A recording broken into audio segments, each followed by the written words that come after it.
Bonjour à tous, j'espère que vous allez bien. On se retrouve aujourd'hui pour cette nouvelle petite vidéo que j'aurais préféré ne pas avoir à faire. J'ai fait une petite découverte sur Internet il n'y a pas longtemps, quelque chose qui pourrait radicalement changer notre vision du monde de l'écriture, de l'édition, quelque chose qui me fait entre guillemets un petit peu peur, une concurrence assez inattendue qui risque de changer notre perception de beaucoup de choses et je tenais aujourd'hui à vous en faire part.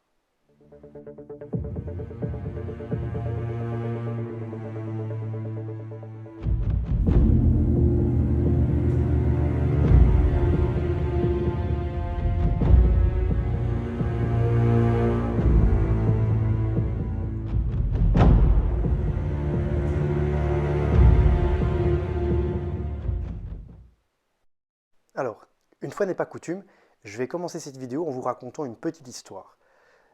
Cette histoire ici se déroule dans un tout petit village de campagne très paisible, le genre où il ne se passe absolument rien la plupart du temps, sauf qu'un jour, un certain monsieur Dubois va être retrouvé mort dans son salon. Il est sauvagement assassiné, plusieurs dizaines de coups de couteau. La scène est terrible et va mettre en émoi ce petit village tout à fait paisible.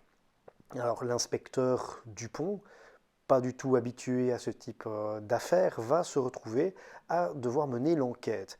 Alors ça va pas être évident pour lui, comme je le disais, c'est pas vraiment sa tasse de thé d'enquêter sur un meurtre, qui plus est un meurtre de ce niveau d'horreur, mais petit à petit, à force d'interroger les témoins, de relever des preuves, il va découvrir qu'il y avait un conflit familial entre la victime, M. Dubois, et son fils, qui lui-même était jaloux d'une partie de l'héritage ou de biens qui avait été légué par son père à sa belle-fille. Alors, l'inspecteur Dupont va directement s'orienter sur cette piste, il va priver le suspect de liberté, il va l'interroger pendant de très longues heures, le confronter aux preuves, sans jamais réussir à le faire céder.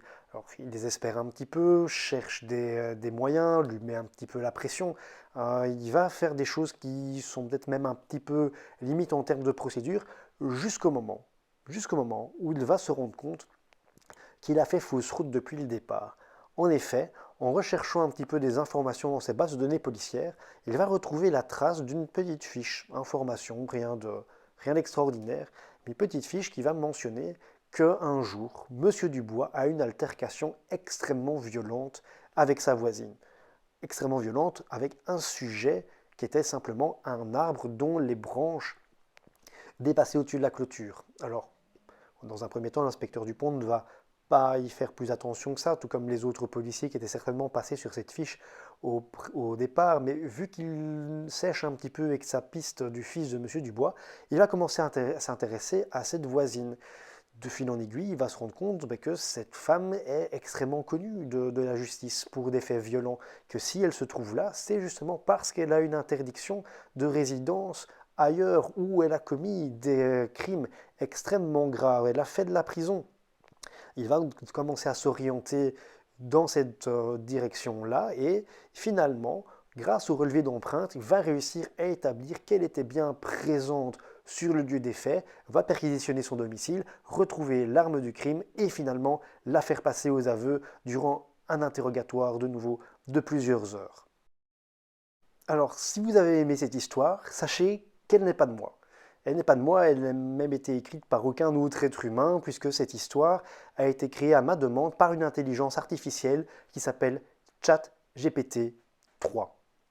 Alors, ChatGPT 3, qu'est-ce que c'est? Comme je le disais, c'est une intelligence artificielle qui est développée par la société OpenAI, donc une société qui fait du développement de logiciels en open source.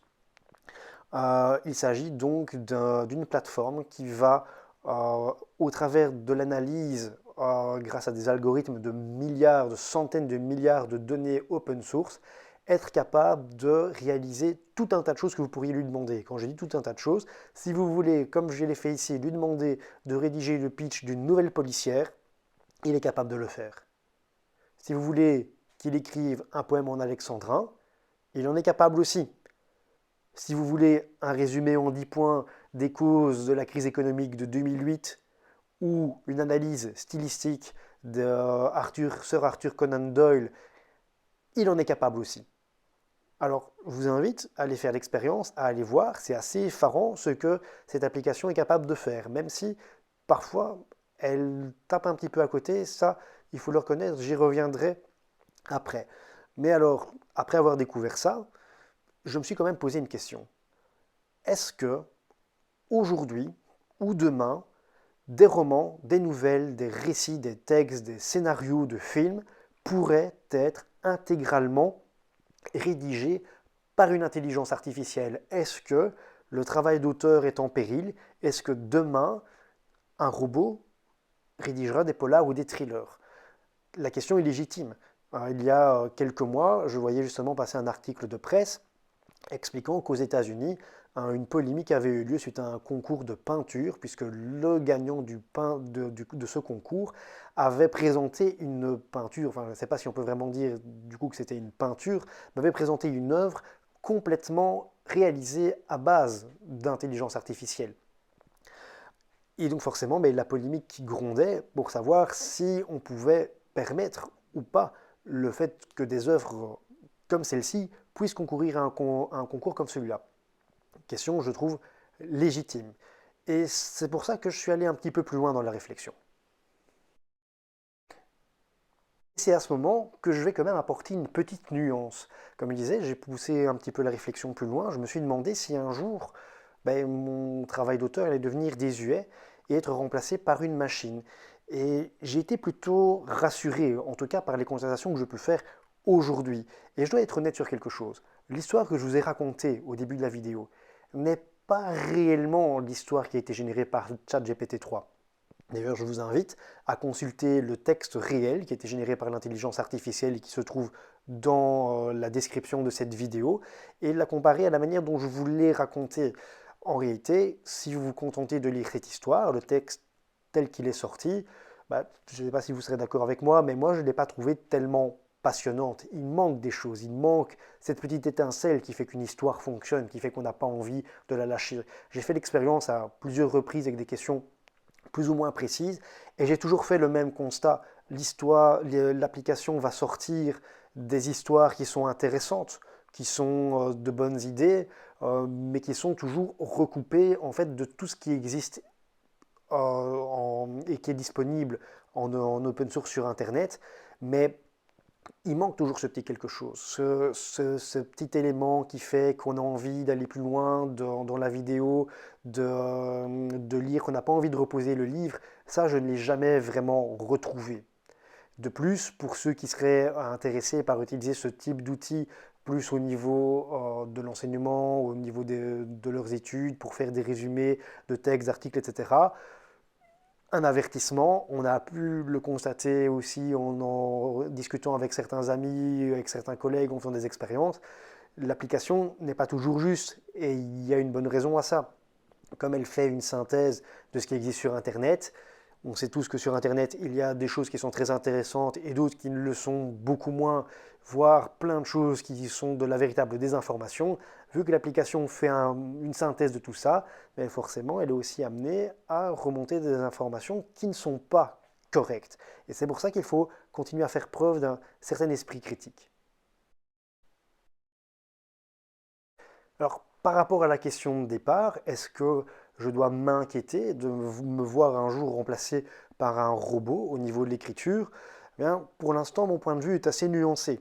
Après, on n'est qu'au début du développement de ce type d'intelligence artificielle et je pense que clairement notre avenir va y être extrêmement lié. Néanmoins, je garde quand même un certain espoir. C'est qu'au final, quand on y pense, quels sont les éléments qui, dans une histoire, dans un roman, font que j'arrive à vous faire vibrer, qu'un auteur réussit à vous accrocher, à faire que vous n'ayez pas envie de reposer votre livre, que vous passiez un bon moment. Tout ça, ce sont des petites choses qui sont assez difficiles à expliquer, qui sont assez difficiles à objectiver. Alors, à partir du moment où la question est abordée par une machine qui est réglée et dirigée par des calculs, par des algorithmes, par une logique mathématique, est-ce qu'aujourd'hui, ou est-ce que demain, on sera capable d'objectiver au final ce qui rend une histoire attrayante? Est-ce qu'on sera capable de décortiquer, de décomposer, d'analyser et de reproduire les sensations qu'on peut ressentir en lisant un livre ou en regardant un film? Pour l'instant, j'aime à croire que non. J'aime à croire que non. Et comme je le disais, j'ai fait l'expérience à de nombreuses reprises. Pour l'instant, même si les idées de l'application étaient très originales, je n'ai encore rien vu ressortir de véritablement transcendant en termes de créativité. Alors peut-être qu'un jour, je reviendrai sur ce point de vue. Aujourd'hui, j'aime à croire qu'il y aura toujours une limite dans le développement de ce genre d'intelligence artificielle. Voilà, alors c'est déjà la fin de cette petite vidéo. De nouveau, j'espère que ça vous aura plu. N'hésitez pas, si ça vous plaît, si le sujet vous interpelle. Moi, je suis tout à fait partant pour le creuser un petit peu. Je pense même vous proposer une petite vidéo avec d'autres exemples que je pourrais faire avec ChatGPT 3 pour vous montrer un petit peu ce que l'application est capable de faire, quelles sont ses limites aussi. Moi, en tout cas, c'est quelque chose qui m'a rendu vraiment très curieux, même si, comme je le disais, j'espère qu'un jour, enfin, le jour où ce genre d'application remplacera les créatifs n'arrivera jamais. Bon, comme je pense effectivement qu'il va falloir de toute façon composer avec, donc je pense prolonger un petit peu l'expérience avec d'autres petites vidéos comme ça. Si ça vous intéresse, si le sujet vous plaît, n'hésitez pas à me le faire savoir. Et en attendant, ben, je vous dis à la prochaine. N'hésitez pas à liker, partager, commenter. Ça me ferait vraiment très plaisir. C'était Georges Finlam et je vous dis à très bientôt.